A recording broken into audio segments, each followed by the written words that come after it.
Hello and welcome back to the course on Tableau. And today's tutorial marks the completion of the section on joining and blending data. It was quite a tough section and we definitely learned a lot. And that's why I feel that it's important for us to have this recap tutorial where we can just revise quickly what we learned and make sure that we've got everything covered. But before we do revise, I wanted to ask you for a quick favor. Could you please leave a review for this course? And the reason why I'm asking you now is that even though that you haven't completed the course yet, a lot of students for some reason don't get to the very end of the course and therefore forget to leave a review. So I would really appreciate if you could click this button at the top of the course and just leave a rating. All you have to do is just select the number of stars you think this course deserves. And if you want to, you can enter a short message. If you don't, just select the number of stars and click add review. It would really help me out because it would help me understand how the course is going and how well I've done in this course. And also you would assist other students who haven't taken this course yet and are making the decision whether this course is worth their while or not. Thanks a lot. I would really appreciate if you could do that. And let's get back to the show. So, joining data. What did we learn in this part of this section?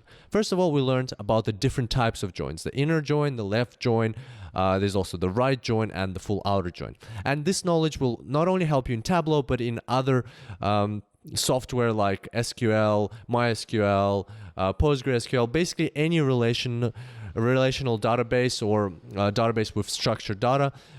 They all use joins and you will definitely benefit from this knowledge going forward.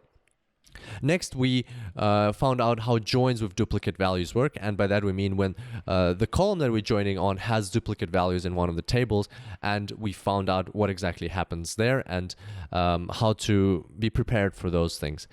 Also, we learned how to join on multiple fields, and we saw that when we do need to join on multiple fields, and we forget to do that, there can be very bad consequences. For instance, we can overinflate certain metrics or our sales figures and so on. So it's very important to understand exactly what fields you are joining on and then execute the join accordingly.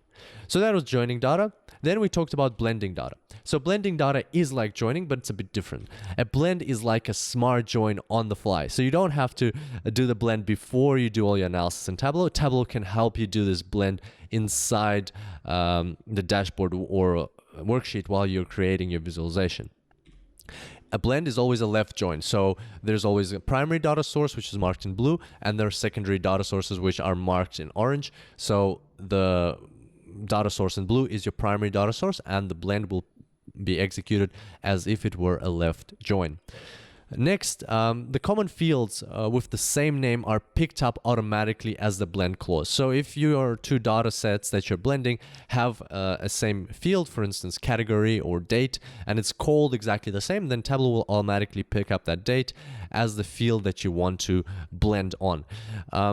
So that's great if your fields are the same, if your fields are named the same. If they're not, you can always control this via the data menu. So up at the top in Tableau, you can go to data and then edit relationships between the data sources, and you can add your own clauses there. And once again, that is important because as we recall, joining on multiple fields sometimes is necessary. So you have to make that assessment yourself in advance. Next, we also learned that blending occurs at the granularity of your view. And that is important because it is different to joining. When you join in Tableau, it happens at the row level. But when you blend, it actually happens at already a granular level, which brings us to the next point, that aggregation in a blend happens before the blend. So Tableau sends separate queries to the two data sources. It asks them to aggregate their data to the granularity of your view, to the required granularity. Then that aggregated data comes back, and then it is only joined or it is only blended at that stage. And finally, blends are unique to each worksheet. So you can have one type of blend on one worksheet, another type of blend on your other worksheet, and so on. And also, let's have a look, or we discussed the difference between joining and blending and when you should use either. So you should use joins when you're combining data at a row level, and that's exactly what you're after. And you should use blends when the data sources have different levels of granularity, and therefore if you were to use a join, you would lose some information from your data, and that's not what you want. And also you should use a blend when your data sources come from different systems. For instance, if one is Excel and the other one is SQL, you won't be able to perform a join. You will have to use a data blend. And finally, some other topics that we covered off, also very important topics. First one was dual axis charts. We learned how to create a dual axis chart, and they're very, very handy in Tableau because they save space and they make your visuals really look really appealing. And you have to remember, at least the most important thing that you have to remember with dual axis charts is that remember to synchronize the axes. A lot of people forget that, and if you forget to synchronize your axes, then basically the visual comparison of the two charts that are one behind the other can lead to wrong results and wrong conclusions, wrong business decisions, and can be a very, very bad situation. So as we discussed in the tutorial, as soon as you create a dual axis chart, just right away synchronize the axes, and then you can decide if you want to unsynchronize them or not. And the other point here was that you can move charts around backwards and forwards as required. So one chart will always be behind the other one, but it's very easy to switch them around by adjusting what is in your columns or rows, the order in which they come in there. And the other topic that we discussed is calculated fields in a blend.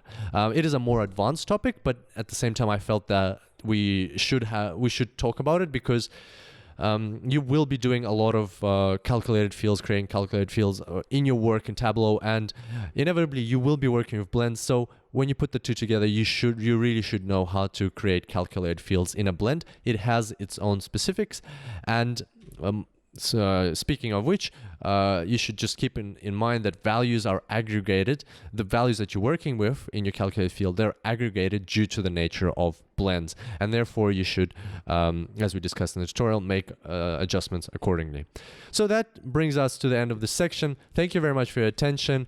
Please rate this course before you move on to the next section. I would really appreciate that. And I look forward to seeing you next time. Until then, happy analyzing.